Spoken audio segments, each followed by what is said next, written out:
नमस्ते। जैसे कि आपको पता है कि मैंने 365 दिनों के लिए अधिष्ठान लिया हुआ है कि मैं हर रोज़ मेडिटेशन प्रैक्टिस करूँगा। लेकिन पिछले कुछ दिनों में आपने देखा होगा कि मेरे वीडियोज़ इनकंसिस्टेंट है और मैं इस चैलेंज में फेल हो गया हूँ क्योंकि मैं मेडिटेशन प्रैक्टिस नहीं कर पाया।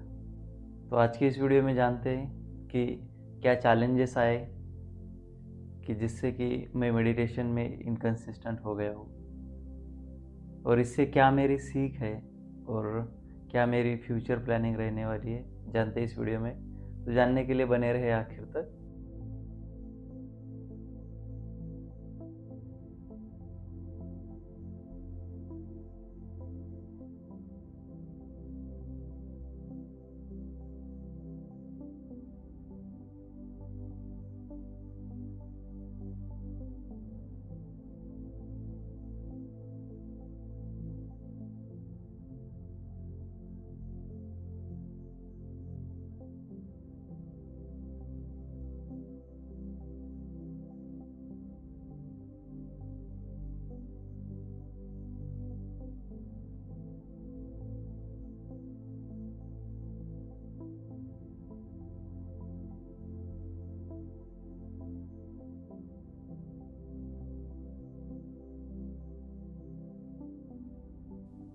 नमस्ते, स्वागत है आपका इस अधिष्ठान के सीरीज़ में। मेरा नाम है ज्ञानेश्वर दराड़े, मैं एक योगा टीचर हूँ और पिछले 10 सालों से मेडिटेशन से जुड़ा हुआ हूँ, मेडिटेशन प्रैक्टिस कर रहा हूँ और बहुत सारे चेंजेस मैंने अपने आप में एक्सपीरियंस किए हैं, दूसरों में भी बदलाव देखा है। तो जानते हैं आज के इस वीडियो में कि क्या चैलेंजेस रहे जिससे कि मेरी मेडिटेशन प्रैक्टिस इनकंसिस्टेंट हो गई है। तो मैं अपने आप में देख पा रहा हूँ कि सबसे जो मेजर चीज़ है वो है विल पावर का कम होना। मैं ये एक्सपीरियंस कर रहा हूँ कि हमारी जो विल पावर होती है वो बढ़ती है काम करने से, ना कि आराम करने से। तो जब आप काम करोगे तो आपकी विल पावर ऑटोमेटिकली बढ़ेगी दूसरा काम करने के लिए, दूसरा काम करोगे कंप्लीट तो तीसरा काम करने के लिए। तो पिछले जब दिवाली हुई, दिवाली के बाद मुझ में थोड़ा आलस आने लगा और उसके बाद मेरी मेडिटेशन प्रैक्टिस इनकंसिस्टेंट हो गई। एक दो दिन मैं दूसरे कामों में बिज़ी था तो मैं मेडिटेशन के लिए बैठ नहीं पाया। तो दूसरे दिन उसका आलस आ गया और उससे मैं तीसरे दिन पे उससे टालता गया। प्लानिंग का ना होना। तो मैं बहुत सारी चीज़ों में इन्वॉल्व हूँ, जैसे कि जॉब हो गया, मेरी स्टडीज़ हो गए, मेरी जो योगा क्लासेस है उनके लिए कंटेंट प्लानिंग हो गया या उसके लिए कंटेंट शूट करना हो गया। तो मैं इन सारी चीज़ों में इन्वॉल्व हूँ और इसके लिए मैंने प्लान नहीं किया हुआ है। और जब मैं किसी काम को शुरू करता हूँ तो मुझे मन नहीं करता कि दूसरी चीज़ों को पकड़ूँ मैं और उन चीज़ों को करूँ। तो इसकी वजह से एक चीज़ बहुत टाइम लेती है तो दूसरी चीज़ के लिए टाइम नहीं मिल पाता है।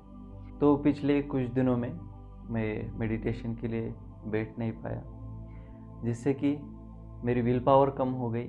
और दूसरी चीज़ ये शुरू होती है कि विल पावर का ना होना। तो विल पावर ऐसी चीज़ है, जब हम किसी काम को करते हैं तो उससे विल पावर बढ़ती है दूसरा काम करने के लिए। अगर आप दूसरे काम को ख़त्म करते हो तो विल पावर बढ़ती है तीसरा काम करने के लिए। तो इस तरह आपकी विल पावर वर्क करती है।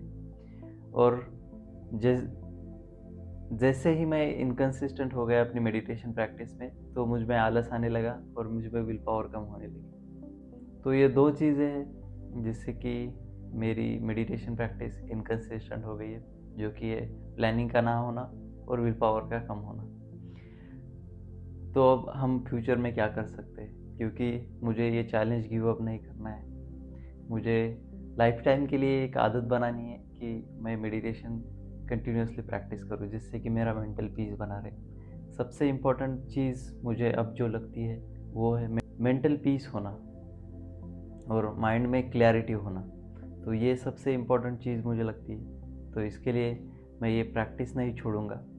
तो आगे के लिए हम क्या कर सकते हैं, जैसे कि मैंने इससे पहले भी बताया कि इनकंसिस्टेंसी आ सकती है हमारे मेडिटेशन प्रैक्टिस में, तो माइंड सेट चेंज हो सकता है। तो इसके लिए मैंने सीरीज़ शुरू की है जिससे कि मुझे भी मोटिवेशन मिले और मैं भी अपनी प्रैक्टिस कंसिस्टेंट रख पाऊँ। और मेडिटेशन के ज़रिए मैंने खुद में एक चीज़ जानी है, जो है कि हम में दोनों पर्सनैलिटी है, एक अच्छी पर्सनैलिटी भी है, बुरी पर्सनैलिटी भी है। जब हम ऑब्ज़र्व नहीं करते अपने आप को, तो हम में जो बुरी पर्सनैलिटी है वो ऊपर आने लगती है और वो हम पे हावी हो सकती है। तो ये ना हो, इसलिए मैंने ये मेडिटेशन प्रैक्टिस शुरू की है और मुझे ये लाइफ टाइम के लिए रखनी है। तो आगे के लिए हम क्या कर सकते हैं जिससे कि मैं कंसिस्टेंट रह पाऊँ, या अगर आप भी प्रैक्टिस करते हो तो आप भी कंसिस्टेंट रह पाओ।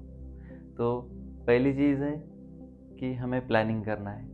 जो भी हमारे काम है उसमें जो इम्पोर्टेंट चीज़ें हैं उनको महत्व देना है पहले, और उससे बेटर करने के लिए हमें लगेगा मेडिटेशन। तो मेडिटेशन कंटिन्यूअसली प्रैक्टिस करना है। और दूसरी चीज़ है विल पावर। तो विल पावर हम बढ़ा सकते हैं जिससे कि हमारे काम कंसिस्टेंट हो पाए और हमें आलस ना आए। तो विल पावर एक ही चीज़ से बढ़ेगी, काम करने से। तो हम करेंगे मेडिटेशन रेगुलरली। और इस फेल्योर से मुझे एक सीख मिली है, जो है हम मेंटली चेंज हो सकते हैं। जो भी हमारे चेंजेस है वो परमानेंट नहीं है। जो भी मैं मेडिटेशन के एक्सपीरियंसेस शेयर कर रहा हूँ या मेडिटेशन के बेनिफिट्स बता रहा हूँ, अगर आप प्रैक्टिस नहीं करोगे कंसिस्टेंटली और उसमें अगर बाधा आती है तो वो भी इम्परमानेंट है, वो भी चेंज होने वाले हैं। तो हमें इस चेंज को एक्सेप्ट करना है और आगे बढ़ना है, ना कि उसका रिग्रेट करना है। तो इस तरह मैं अपनी आगे की प्रैक्टिस कंटिन्यू रखूँगा। तो जानने के लिए बने रहे इस सीरीज़ के साथ, और मुझे प्रेरित करने के लिए और सीरीज़ के साथ जितने भी लोग मेडिटेशन प्रैक्टिस कर रहे हैं उन्हें प्रेरित करने के लिए आप चैनल को सब्सक्राइब कर सकते हैं, वीडियो को लाइक कर सकते हैं। कमेंट में अगर आपकी कुछ सवाल है तो उसे लिख सकते हो। Thank you.